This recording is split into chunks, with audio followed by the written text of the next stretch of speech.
মিও মোড়ে থেকে কী কী নিয়ে আসলাম দেখিয়ে দিচ্ছি। তো এটা হচ্ছে ফার্স্ট ডিব্বা, আর এটা হচ্ছে সেকেন্ড ডিব্বা, ঠিক আছে।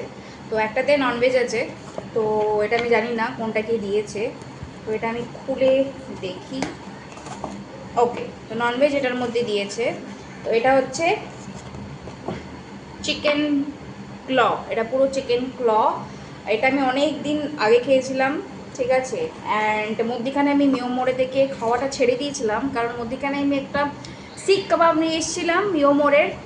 এত বিচ্ছিরি গন্ধ, এত জঘন্য টেস্ট, মানে পুরনো ছিল, ওটা পুরো এক্সপায়ার ছিল। কিন্তু এখানে তো ডেট দেখার কোনো অপশন নেই, বাট এই ক্লটা যখন আমি নিয়ে আসলাম ওটা প্লাস্টিকের মধ্যে র্যাপ করা ছিল, অ্যান্ড আজকের ডেট ছিল, তো তাই জন্যই আমি এটা নিয়ে এসলাম। আর আমি দোকানদারের সাথে কনফার্ম করলাম, কারণ আগের এক্সপিরিয়েন্সটা আমি বললাম যে এত জঘন্য গন্ধ ছিল আর বিচ্ছিরি খেতে ছিল এই শিক কাবাবটা, তো এটা সেম যেন না হয়। তো কনফার্ম করলো না, এটা একদম তরতাজা মাল, কোনো কিছু হবে না। সাথে আমি নিয়ে এসেছি কেক, কেক নয় এটা, মৌজে ইয়া কিছু তো একটা বলে, দেখিয়ে দিচ্ছি। এই যে, এইটা আমি কোনোদিন খাইনি, তো ভাবলাম যে এটা নিয়ে আসি। এটার দাম হচ্ছে 48 রুপিস। হ্যাঁ, তো এটা কোনোদিন আমি টেস্ট করিনি, একটু ক্রিমি ক্রিমি টাইপের, তো আজকে এটা টেস্ট করব, খেয়ে দেখবো যে কেমন।